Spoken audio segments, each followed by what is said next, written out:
कुरान के मौके पर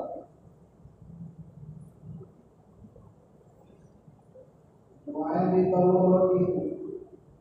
अल्लाह से जो मांगा जाए वो मिल जाए। ताज्जुब और अफसोस तो ये होता है कि हमने हर काम के लिए मेहनतें की, लेकिन कुरान की जैसी मेहनत करनी चाहिए थी वैसी मेहनत नहीं। औलादों की जैसी तरबियत करनी चाहिए, कुरान को जैसे सीखना चाहिए, जैसे पढ़ना चाहिए, बहुत सी मरतबा मुख्तलिफ असफार के अंदर बहुत से अल्लाह के बंदे मिलते हैं जिनकी उम्रें 70-80 बरस को पहुँच जाती है। नमाज का वक्त हो जाता है, बुजुर्ग समझ कर हम आगे बढ़ाते हैं, वो कहते हैं कि सूरह फातिहा जाती है।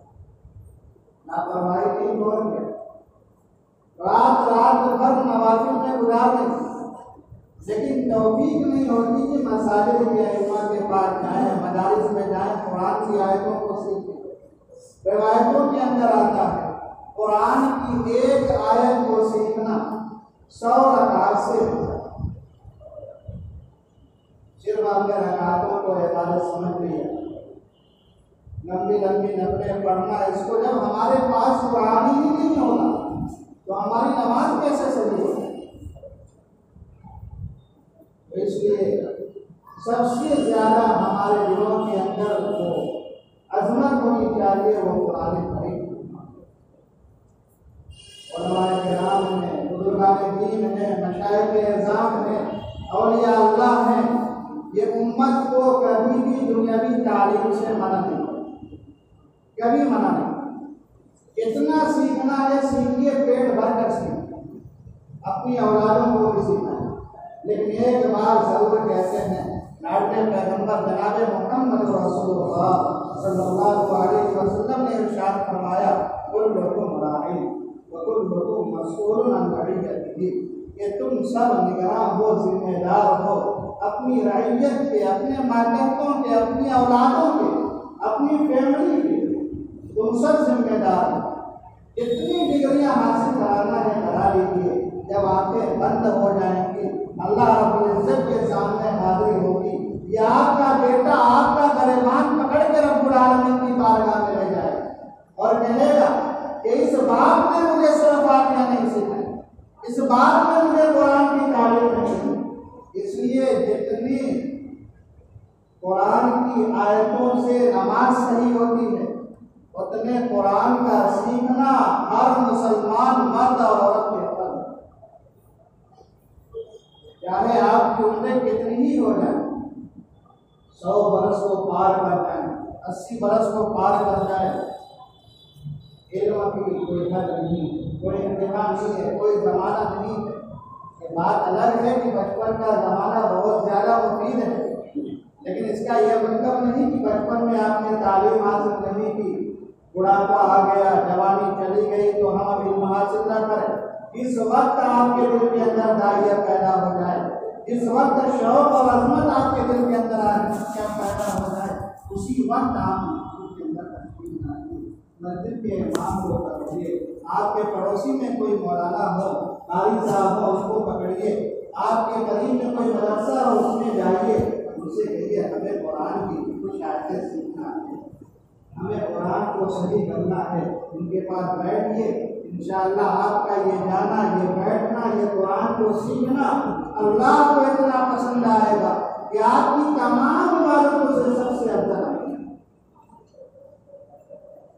हज़रत मौलाना शफीक साहब सल्लल्लाहु अलैहि वसल्लम फरमाते हैं, हज़रत ने एक हदीस नकल फरमाई है दरियातुल मुस्लिमीन के अंदर, हज़रत अनस रज़ियल्लाहु तआला अन्हु के हवाले से, इसके अंदर फरमाया है अल्लाह के काटे पैगंबर जनाब मोहम्मद रसूलुल्लाह सल्लल्लाहु अलैहि वसल्लम ने इरशाद फरमाया, जिस बंदे नाज़रा पढ़ा, अपने बच्चों को पढ़ाया, फरमाया उसके अगले पिछले सारे नहीं। ये कुरान को देख कर पढ़ने का अगले पिछले सारे नहीं। फिर भी पता नहीं हमारे ज़हनों के अंदर क्या हो गया है कि हम मदारिस से करते हैं, मस्जिदों से दूर होते चले जाते हैं, और जितना क्या है शैतान हमारे ऊपर जोर लगा लेता है। हम रात दिन कहते फिरते उलमा की बुराइयाँ, मदारिस की बुराइयाँ। मुसलमान तो मदारिस की बुराइयाँ क्या करते हैं? मदारिस की बुराइयाँ नहीं, कुरान की बुराई, लाडले पैगंबर की बुराई। सबसे पहला मदरसा तो लाडले पैगंबर ने कायम करना है। ये सारे मदरसे तो उसी मदरसे की शान। तो फरमाया अल्लाह के लाडले पैगंबर ने कि जिसने कुरान को नाज़रा पढ़ा, उसके अगले पिछले सारे को। फरमाया जिस बंदे ने अपने बच्चे को हाफिज करा दिया, वो कितना भी कुरान को अपने सीने में महफूज कर ले, कितनी आयतें पढ़ता जाएगा, उसके बाद का दर्जा जन्नत में बुलंद होगा। मरना कितनी जिंदगी क्या है आपको यहाँ मिलता है, फिरौन की जिंदगी हासिल करो, 1000 बरस जिंदा रहे, तो मरना तो जब हमारी असल जिंदगी आखिरत की जिंदगी है, तो इसलिए हमारे दिलों के अंदर उसी आखिरत की जिंदगी की तड़प और फिक्र, तमाम डिग्रियां हासिल करने के साथ साथ अपने बच्चों को कुरान की तालीम दो। अरे तो भी अल्लाह के रसूल अल्लाह ताला आपके दिलों में कुरान की अज़मत पैदा करे। अनवारुल बारी बुखारी शरीफ की शरह है, बहुत मशहूर मारूफ शरह है, अल्लामा अहमद शाह कश्मीरी अलैहिर्रहमा के इबादत। उसके अंदर एक वाक़या बड़ा अजीब लिखा है, कुरान की अज़मत। लिखा है कि एक बादशाह था, सैर व तफरीह के लिए निकला, और टहलते टहलते रात हो गई, तन्हा वो रह गया, अकेला रह गया। किसी गांवदी देहाती के घर में उसने अपना क़याम किया। उस गांवदी के पास एक ही रूम था, छोटा सा कमरा था, एक दालान था।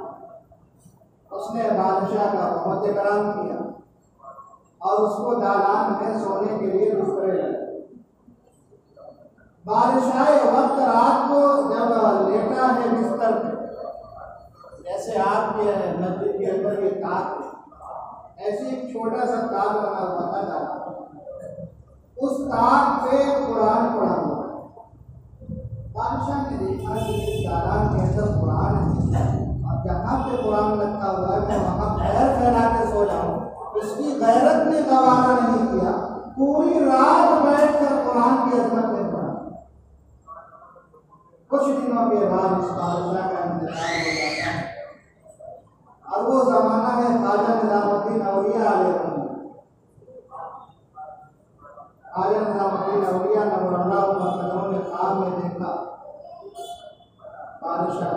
बादशाह से पूछा कि क्या अल्लाह ने कैसा तुम्हारे साथ मामला? फरमाया कि मेरे रब ने फरमाया कि मैंने तुझे बख्श दी। पूछा बख्श देने की वजह क्या हुई? फरमाया मेरे रब को एक रात कुरान की अज़मत में जागना इतना पसंद आया कि अल्लाह ने फरमाया कि तूने मेरे कुरान का इतना एहतराम किया, कुरान की अपनी अज़मत अपने दिल के अंदर बैठाई, मैं तेरे सारे जुर्मों को माफ करता। कुरान को याद नहीं, कुरान को सीने में महफूज नहीं, कुरान की अज़मत अपने दिल के अंदर। हम रात दिन क्या है न्यूज़ पे देखते हैं, चैनलों पे देखते हैं, सल्तनत उस्मानिया का तज़किरा हम सुनते हैं, इसकी भी एक बड़ी अजीब दास्तान है। कुरान की अज़मत का ये नतीजा है कि अल्लाह ने सल्तनत उस्मानिया को पूरी दुनिया के अंदर चमकाया और एक गरीब के जरिए चमकाया। उलमा ने लिखा है एक नौजवान बिल्कुल गरीब मुकरी रिस्क था, लेकिन उसकी तबीयत के अंदर, मिजाज के अंदर बड़ी नेकी थी, अल्लाह का खौफ था, डर था, मेहमानों का बड़ा एहतराम करता था। खाने पीने के लिए कुछ नहीं, लेकिन जब भी कोई मेहमान हो जाता था खड़ा उठता था, कैसे भी होता उसका एहतराम था। लेकिन गाँव वालों ने किसी वजह से उस अल्लाह के बंदे को करके लेकर घर से बाहर किया, गाँव से बाहर किया। उसने अपने शहर से जाने की रोता रोता शहर के कदमों में गिरा, कहने लगा कि मैं गाँव वालों ने, बस्ती वालों ने मुझे धक्का देकर के बस्ती से बाहर कर दिया है। अब मेरे पास रहने के लिए कोई ठिकाना नहीं है। शहर ने कहा ये मेरा उजरा है, इसमें तुम रात गुजार देना। अपना उजरा खाली कर दिया। वो अल्लाह का बंदा उसमें बैठने के लिए क्या है तैयार, रहने के लिए तैयार, बहुत थका है। गाँव वालों ने निकाला, लायक सिधाते भाग दौड़ करके शहर के पास पहुंचा। तबीयत में बहुत ज्यादा थकन, क्या है मुजरा खाली किया, मुजरे में गया, थकावट की वजह से, थकन की वजह से नहीं, आँख बंद, जमीन से बेदार देखा, पैर के पास तो बंदे का नाम उस्मान, पैर के पास तो पीछे लगा, खौफ तो दिल के अंदर था, तड़प ज़ारो कतार होने लगा। अल्लाह के सामने इस्तिग़फ़ार, तौबा, आंसू बहाते बहाते लिखा है मुअर्रिख़ीन ने, पूरी रात अल्लाह के बंदे ने गुजार दिया कि प्यारे अल्लाह, कुरान की बेअदबी, जो मुक़द्दस कलाम है, तेरी ज़ात से जुड़ा हुआ जो बाबरकत कलाम है, आज रात में उसकी तरफ पैर फैला करके कैसे हो गया, इस गलती को, इस जुर्म को माफ करना। पूरी रात रोता। जब रात गुजर गई, अगला दिन शुरू हुआ, शेख साहब तशरीफ लाए, कहने लगे उस्मान मुबारक हो, खुशखबरी हो, कुरान ने तेरी सिफारिश रब्बुल आलमीन की बारगाह में की और तुझे और तेरी औलाद को अल्लाह ने बादशाह बनाया। अल्लाह का बंदा बहुत है, बहुत परेशान, कहने लगा मैं फकीर हूँ, मेरे पास एक रुपया नहीं, खाने पीने के सामान नहीं, लेटने के बिस्तर नहीं, मकान नहीं, बस्ती वालों ने बाहर कर दिया। फरमाया शेख ने, अल्लाह ने तुझे तेरी औलाद को शेख से गुफ्तगू हो रही, इजाजत ले करके वो अल्लाह का बंदा उस्मान बाहर निकला है। देखा कि बाहर निकले 12 घोड़े पे सवार नौजवान मौजूद हैं, जिनके हाथों में हथियार है। उन्होंने इस उस्मान नामी शख्स को एक बड़ा थमाया, कहा इसको आप संभालिए, आप हमारे बादशाह हैं, हम आपके बिना, जो आप हुक्म करेंगे हम उनकी ताबेदारी करेंगे।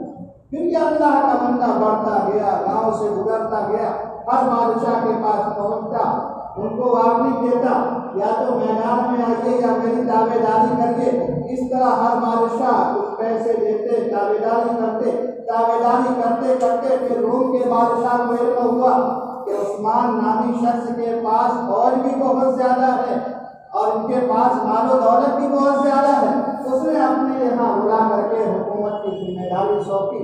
उसको कोई औलाद नहीं थी, उसका इंतकाल हुआ, वरासत में यही बादशाह बने।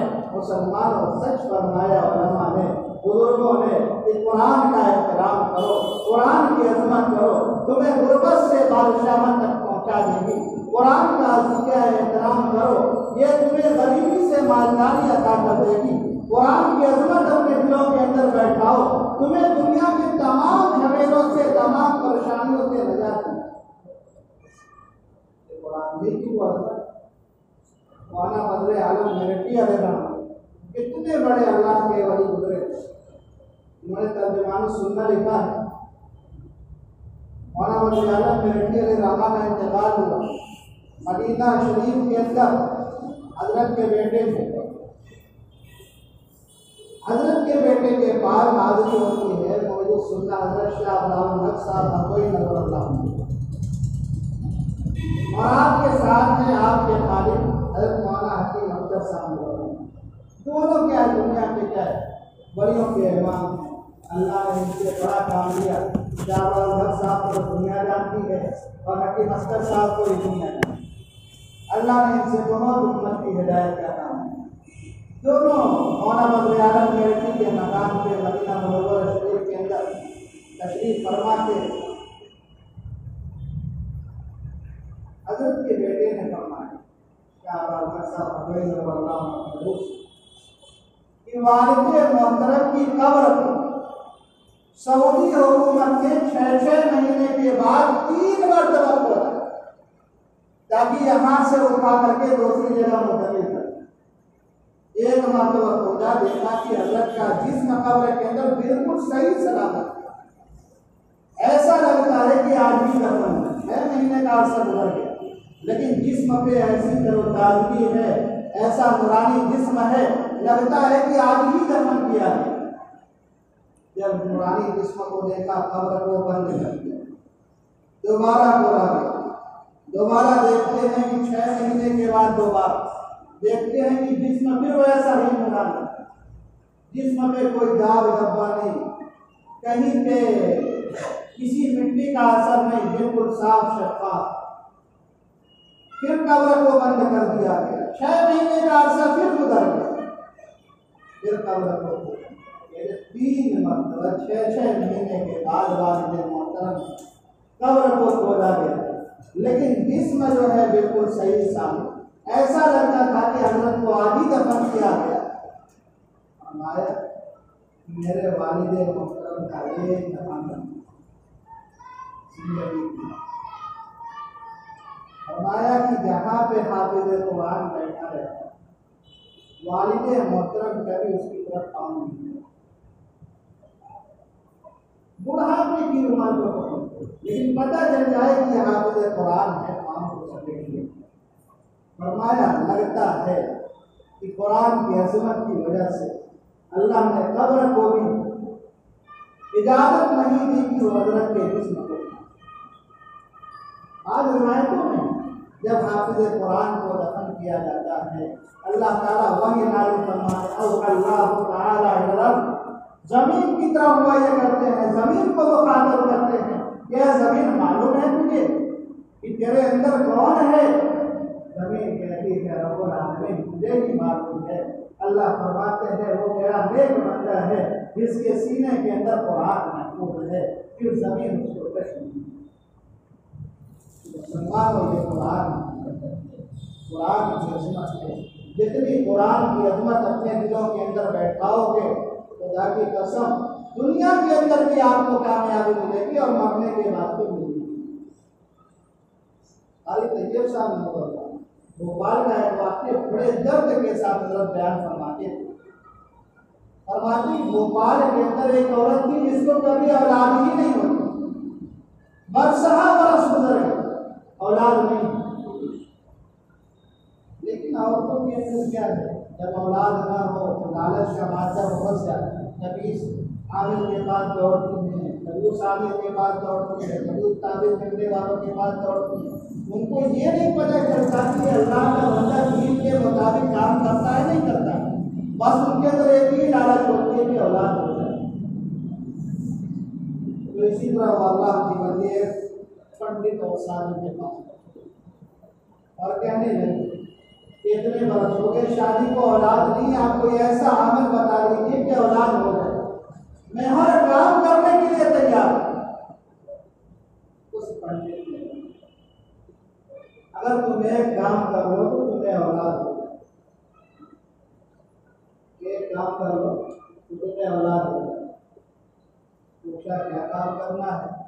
फरमाया कुरान को जमीन पे रखो, उस पे बैठ करके गुस्ल करो। फरमाया कुरान को जमीन पे रखो, उस पे बैठ के गुस्ल करो, तुम्हें औलाद हो जाए। वो औलाद की लालच में, हिर्स में अपने ईमान को गवा दिया। ईमान सच्चे अल्लाह हम सब के दिलों में ईमान की रौनक है। ईमान सच्चे, ईमान से जुड़ने के बाद घर आती है, कुरान को जमीन पे रखती है, उस पर बैठती है। आई तैयब साहब नज़र फरमाते हैं जैसे वो कुरान से उठती है, अल्लाह ने उसकी सूरत को खिंजीर में कर दिया, पूरा जिस्म खिंजीर में कर दिया। बालों से तो लगती थी इंसानी शक्ल शक्ल क्या है बदल दी गई है, वरना जिस्म जो बदल चुका है ये कुरान की मोहब्बती है। मेरे मोहतरम बुजुर्गों और दोस्तों, कुरान की अजमत क्या है, जितना हम करेंगे अल्लाह तरक्की देंगे। कुरान की अजमत को हम दिलों से निकालेंगे, अल्लाह अपना ही हमें दुनिया के झमेलों में फंसाते चले जाएंगे। फिर हम क्या है सोचेंगे, हमें समझ में भी नहीं आएगी कि हमारा जुर्म क्या है, हमारा कसूर क्या है। इधर दौड़ेंगे उधर दौड़ेंगे, लेकिन मुसलमानों कहीं कामयाबी मिलने वाली नहीं है। कामयाबी चाहते हो कुरान को थामो, कामयाबी चाहते हो कुरान के मुताबिक जिंदगी गुजारो, कामयाबी चाहते हो कुरान को अपने सीनों में बैठाओ, कामयाबी चाहते हो अपनी औलादों को कुरान के मुताबिक क्या है खड़ा करो। अपनी औलादों को कुरान सिखाओ, अपने बच्चों को, बच्चे क्या बड़े हो गए नहीं सीख सकते, कुछ सिखा लो, नहीं सीख सकते पोतों को सिखाओ, ये पोते आपकी नजात का जरिया बने। आप रिवायतें सुनते हैं, बड़ी मशहूर मारूफ रिवायत है, आपने सुना होगा कि जब हाफिज कुरान क्या है अल्लाह की दरबार में हाजिर होगा, हाफिज कुरान को इजाजत दी जाएगी कि वो ऐसे 10 आदमियों को जिनके ऊपर जहन्नम बाजी हो चुकी है पकड़ पकड़ कर रब की बारगाह में सिफारिश करके जन्नत में लाएगा। उलमा ने लिखा है, बुजुर्गों ने लिखा है, हाफिज कुरान को जो इंतखाब का मौका होगा, उसको जो इंतखाब करने का इख्तियार होगा, वो उन्हीं लोगों का इंतखाब करेगा जिन्होंने हाफिज कुरान की अहमियत की है, जिन्होंने कुरान का एहतराम किया है और जिन लोगों ने कुरान की बेहुरमती की है। बुजुर्गों ने लिखा है हाफिज कुरान मुंतखब जरूर करे, सिफारिश के लिए चुनेगा जरूर, लेकिन जिन्होंने बेहुरमती की है उनकी तरफ निगाह नहीं। इसलिए मुसलमान कुरान से अदमत और मोहब्बत पैदा, मदरसों से मोहब्बत पैदा करो, मस्जिदों से मोहब्बत पैदा करो। आपकी दुनिया भी बनेगी, आखिरत भी बनेगी, औलाद भी बनेगी, कारोबार भी चलेगा, आपकी सारी परेशानियां सारी तकालीफ इतनी बरकत से दूर हो जाए। हम कहाँ चैन तलाश करें, हम कहाँ सुकून तलाश करें? सुकून और चैन तो आपको कुरान अल्लाह के जिक्र से सुकून हासिल कीजिए, कुरान से सुकून हासिल कीजिए, कुरान की तिलावत करके सुकून हासिल कीजिए, कुरान को नमाज में पढ़कर सुकून हासिल कीजिए, कुरान के बाद दुआएं मांग करके सुकून हासिल कीजिए। करेंगे ऐसी में रहेंगे, हजारों करोड़ों रुपये आए, ये कोई सुकून नहीं है। जितना बड़ा मालदार है उतना ज्यादा परेशान, बड़े बड़े रातों को नींदें नहीं, टैबलेट लेकर के क्या सोते हैं। एक कुरान वाले से पूछिए, चटाई दे दीजिए, उस पर जितनी सुकून गिनी जाती है खुदा की कसम अरबों खरबों के मालिक को एसी के कमरों में नहीं। रहमत अली आपके नानोता ने लिखा है कि नानोता से देवबंद की मुलाजमत, नानोता से देवबंद जा रहे हैं, रास्ते में क्या है कुछ जनाजा पड़ा हुआ है, लोगों ने आवाज दी कि मस्जिद का ये फरमान था और मस्जिद ने ये वसीयत की थी कि मेरी नमाज जनाजा जो है मुंशी रहमत अली पर, मुंशी रहमत अली साहब को खबर दी गई। हजरत ने फरमाया कि मुझे तो क्या है मुलाजमत पे जाना है, लेकिन जब सुना कि वसीयत है तो खड़े आलिम दीन नहीं थे, कुरान को पढ़े हुए नहीं थे, लेकिन वो अल्लाह का बंदा, अल्लाह से मिला, उसका दिल अल्लाह से जुड़ा, वो रब्बुल आलमीन का करीब। जब उस अल्लाह के बंदे ने नमाज़ी जनाजा पढ़ा दी, नमाज़ी जनाजा के बाद लोगों ने कहा दफन भी आप ही को करना है, वो अल्लाह का बंदा खबर में उठा, मस्जिद को उतारा, दफन करके वापस मुलाजमत के लिए क्या दुआएं करें। ऑफिस में पहुंचे, जैसे आजकल क्या है किसी बड़े फैक्ट्री में जाना हो तो आपको पहचान पत्र दिखाना पड़ता है, उसके बगैर आपकी एंट्री नहीं होगी। वो अल्लाह का बंदा जब अपने ऑफिस के दरवाजे पे पहुंचा है, दरबार ने तलब किया कि वो सर्टिफिकेट दिखाए, पहचान पत्र दिखाइए, पहचान पत्र बहुत हैरान, बहुत परेशान, रोने लगे, लारोकतार गिड़गिड़ा कर रोने लगे। वापस उनके दिल के अंदर अल्लाह ने ये बात डाली कि जहाँ मैंने मस्जिद को दफन किया है, जानवर गिर वहाँ पे आए, जो मस्जिद के अजीज जो हमारे थे उसको जमा किया, उनसे कहा कि ऐसा लगता है मेरा पहचान पत्र जमा करें। तो जाहिर सी बात है, कौन ऐसा बंदा होगा जो अपनी मस्जिद को कब्र खुदवाने की राजी? लोगों ने कहा कुछ समझदार लोग थे, उन्होंने कहा कि अल्लाह के नेक बंदे हैं, बुजुर्ग हैं, कब्र खोदने के लिए कह रहे तो खोद भी खैर लोगों के समझाने के बाद कब्र खोदने लगे। जब कब्र खोदने लगे तो मुंशी रहमत अली कहते हैं कि कब्र अभी थोड़ी खोदी, हमने देखा कि कब्र जो है गुलाबों के फूल से भरी हुई है, रोशनी से मुनव्वर है, उनकी आंखों में आंसू और पहले से ज्यादा क्या है, अल्लाह के खौफ से डर से और ज्यादा बहने लगे, जारों कतार रोने लगे, रोते रोते पूछा कि इस मस्जिद के घर वाले कहाँ हैं, इसकी अहलिया कहाँ है, इसकी औलादें कहाँ हैं?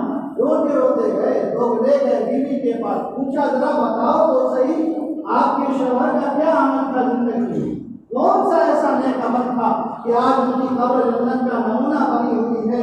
जब लोग ले गए मुसलमानों बीवी के पास, बीवी ने फरमाया मेरे शौहर पड़ा हुआ नहीं था, कुरान नहीं पढ़ना जानता था, कुरान की एक आयत नहीं पढ़ सकता था, उम्मी था, अनपढ़ था, लिखना पढ़ना जानता ही नहीं था, लेकिन कुरान की अजमत उसके दिल के अंदर थी। मैंने देखा, बीवी कहती है निकाह के बाद से लेकर 40 वर्ष का अरसा गुजर गया है, मैंने अपनी जिंदगी में देखा है कि वो अल्लाह का बंदा फजर की नमाज के बाद कुरान को लेकर के बैठ जाया करता था, रब्बुल आलमीन के सामने रोता था, गिड़गिड़ाता था, आंसू बहाता था, कुरान को पढ़ना नहीं जानता था, अल्लाह रब्बुल आलमीन से कहता था परवरदिगारे आलम मैं तो कुरान पढ़ा हुआ नहीं, कुरान लिखा हुआ, कुरान को लिख नहीं सकता, कुरान को सुनने में महफूज नहीं कर सकता। प्यारे अल्लाह तूने तो पहली आयत में मजमून बयान फरमाया ये भी हक है, दूसरी आयत में फरमाया ये भी हक है, तीसरी आयत में फरमाया ये भी हक है, चौथी आयत में फरमाया ये भी हक है, फरमाया 40 वर्ष तक उस अल्लाह के बंदे का ये अमल रहा, अपने दिल के अंदर कुरान की हक़ानियत को बैठाता रहा, कुरान की अजमतों को बैठाता रहा, उसका इंतकाल हुआ, अल्लाह ने उसको जन्नत का नमूना उसकी कब्र को भी बना दिया, उसकी कब्र को भी क्या फूलों से अल्लाह ने भर दिया, जन्नत के बिस्तर उसकी कब्र में लगवा दिए, मरने के बाद जो होना है वो तो क्या है, होना ही